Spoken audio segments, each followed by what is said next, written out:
Seja bem-vindo a mais um episódio de Lembra-te Angola. Em primeiro lugar, eu tenho que alertar para o curso Livre História de Angola, que já começou há poucos dias na UCLA, em Lisboa, mas ainda estamos com aulas preliminares e podemos e aceitamos ainda mais inscrições.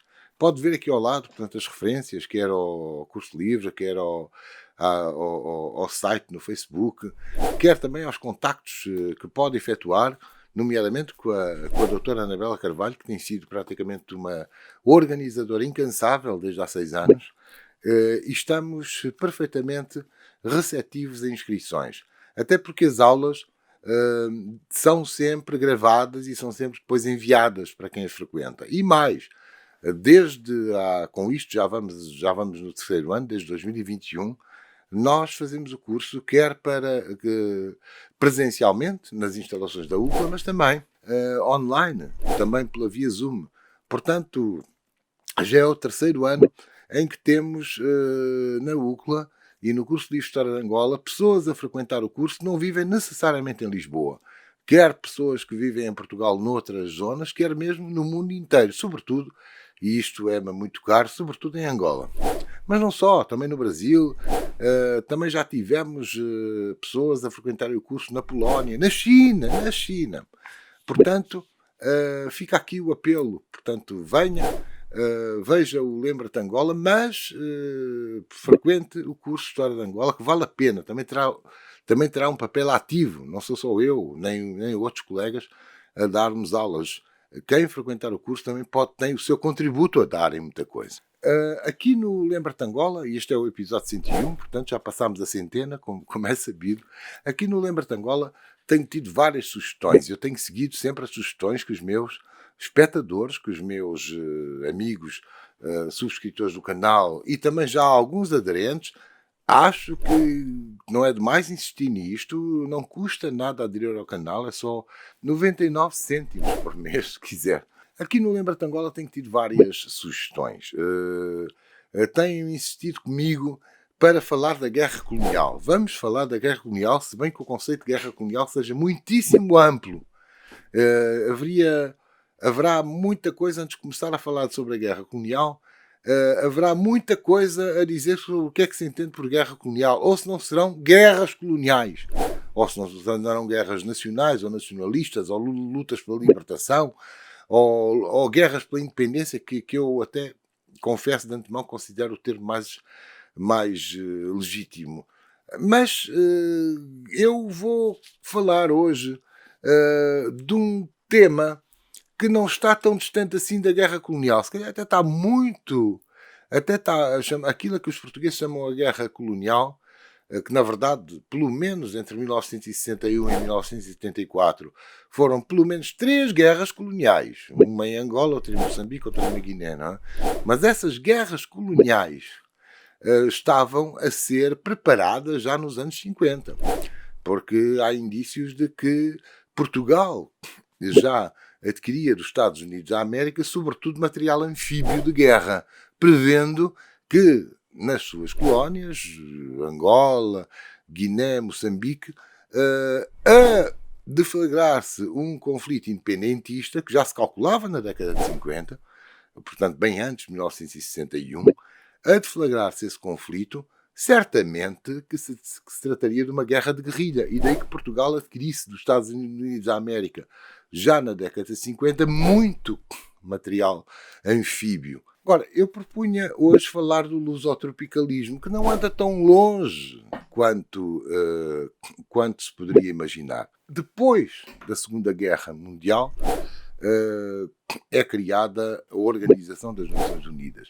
E a Organização das Nações Unidas, na Carta das Nações Unidas, prevê o princípio da autodeterminação. É o que consta do artigo da Carta das Nações Unidas para os chamados territórios não autónomos.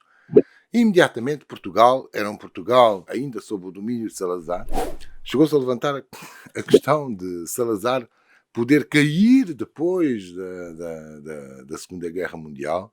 Aliás, Armindo Monteiro, que já falámos aqui, tinha a esperança de vir a substituir Salazar, de vir a fazer uma transição constitucional, de ter muito apoio dos ingleses, onde ele tinha sido embaixador, durante os anos da guerra, mas na realidade Armindo Monteiro enganou-se. A Grã-Bretanha apoiou, foi Salazar, a Grã-Bretanha, o Ocidente, até os Estados Unidos da América, porque portanto deflagra aquilo a que se vem a chamar a Guerra Fria, não é verdade? E então nós vamos ter durante 30 anos, entre 1945 e 1975, um apoio, ainda que escondido, ainda que à socapa, porque nas Nações Unidas os países ocidentais, ditos democráticos, condenavam as ditaduras ibéricas, condenavam Salazar e condenavam o Franco. Mas na prática apoiaram-nos. Os Estados Unidos já vendia armas a Portugal para uma eventual guerra colonial durante a década de 50.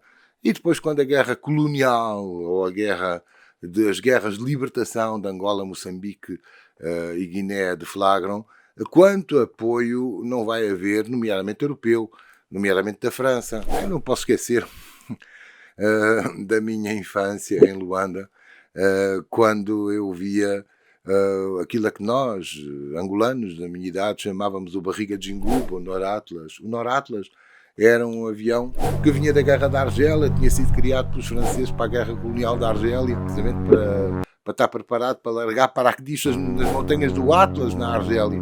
Nós eu vi-o em criança, quando ele chega a Luanda para largar paraquedistas naquilo que os portugueses chamam a Guerra Colonial, naquilo a que os angolanos, muitos ainda chamam a luta de libertação nacional. Eu que balanço entre os dois, que sou português e angolano, e ao mesmo tempo também estou de fora, acima de tudo, quero ser historiador, eu acho que se deve dizer a Guerra da Independência. De qualquer modo, nessa Guerra da Independência, quanto material bélico francês que vinha da década de 50 da Guerra Colonial francesa não aparecia dentro desta Guerra Colonial. Noratlas ou o Barriga de Jinguba é um bom exemplo. Bem, mas tenho que voltar atrás, tenho que voltar à Carta das Nações Unidas. Vai aparecer aqui ao lado a data da Carta das Nações Unidas, que consagra o princípio da autodeterminação dos povos, nomeadamente dos povos dos territórios não autónomos ou territórios coloniais. Ora, é aí que o Portugal, ainda salazarista, portanto, e apoiado pelo Ocidente, entende que vai ter que haver uma cosmética, não é? Portanto, existiu o ato colonial, um dia podemos falar melhor dele, já falei em alguns episódios, mas o ato colonial, que era o documento de 1930 de Salazar, que regulava as relações de Portugal com as colónias e que vem a ser incorporado na Constituição de 1933, mas quer deputados, quer muita gente ligada ao regime de Salazar começam a defender que o ato colonial tem que ser revogado. Porquê? Porque há que substituir a palavra colónias por a palavra províncias ultramarinas, que era muito mais bonita e já tinha 100 anos. Ou seja, vão recuperar uma expressão do século XIX, de um ato adicional à Carta Constitucional, embora a Carta Constitucional fosse de 1826, a um ato adicional de 1851, que falava que instituía as províncias ultramarinas. Então, é bom que se passe a dizer províncias ultramarinas e, em vez de se dizer império colonial, como se dizia no ato colonial, passe-se a dizer ultramar. Ultramar. É o Portugal falar do mar. E, portanto, então, já em 1951, faz-se uma revisão à Constituição de 32, 33, portanto, à Constituição fascista, à Constituição do Estado Novo, no sentido de que acaba-se com o ato colonial e agora Portugal já não tem colónias, tem províncias ultramarinas. Ora, se tem províncias ultramarinas, esses territórios não são territórios não autónomos como as Nações Unidas exigem. São províncias, são uma continuidade de Portugal. A parte disto, o colonialismo português, o discurso colonial português, não só do século XX, já no século XIX com o liberalismo, mas depois na Primeira República Portuguesa e na Segunda, que é o Estado Novo. Há quem diga que o Estado Novo não é uma república, é uma república. Portanto, Portugal, o discurso português era, ao contrário do que muitas vezes pensamos, era muito segregacionista, até defendia apartheids. Podemos falar melhor disto, no que diz respeito, então, à literatura colonial que foi escondida depois do 25 de Abril e depois da independência de Angola, vale a pena lê-la, que é para vermos como o discurso colonial português não era nada integracionista, não era brando, nada. Pelo contrário, defendia até uma segregação. Segregação é a mesma coisa que a apartheid. É ver, por exemplo, autores como Vicente Ferreira ou como Henrique Calvão, etc. Ora, nesta entrada da década de 50, portanto já em 51 é que é feita essa revisão constitucional, essa maquilhagem do regime em obediência ao... portanto, para fazer face às exigências da Carta das Nações Unidas, não é? Aí os governantes portugueses vão ter necessidade de fundamentar a sua ideologia, o seu discurso colonial, com base num autor brasileiro que até então, em Portugal, tinha sido menosprezado. Embora gostasse muito de Portugal, vinha muito a Portugal, mas que é Gilberto Freire. Gilberto Freire. Os políticos portugueses não o tomavam muito a sério até então. Mas o então Ministro das Colónias, em 1951, o almirante Sarmento Rodrigues, o comandante, mas já vai aparecer aqui se ele era almirante ou comandante, Sarmento Rodrigues, que já era um admirador de Gilberto Freire, vai convencer Salazar a trazer a Portugal e também às colónias portuguesas, a Angola, a Guiné, Moçambique, até Timor e Macau, Gilberto Freire, o autor das teorias do lusotropicalismo, que ainda não se chamavam lusotropicalismo, mas ele já tinha um conceito de harmonia relativamente ao Brasil, já com o seu livro Casa Grande e Senzala, para vermos falar melhor, de 1933, que Portugal não tinha ligado nenhuma, mas Sarmento Rodrigues vai ter com Salazar e vai lhe dizer: era bom que ele agora cá viesse e fosse visitar as colónias portuguesas, nomeadamente Angola, nomeadamente Moçambique, para que ele aplicasse a Angola e Moçambique, e já agora há outras também, a Guiné, Cabo Verde, aquilo que ele escreveu sobre o Brasil, essa coisa tão bonita, essa harmonia tão grande entre a Casa Grande e a Senzala. E é assim que Gilberto Freire vem a Portugal e é pago pelo Estado português nos anos 1951 e 1952 para ir às já chamadas províncias ultramarinas e escrever sobre elas, pago pelo Estado português. Ele vai escrever vários livros pagos pelo Estado português.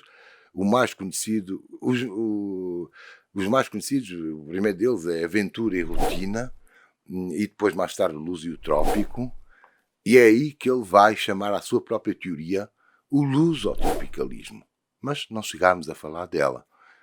Vamos ter que deixar para o próximo episódio, dedicado especificamente a Gilberto Freire.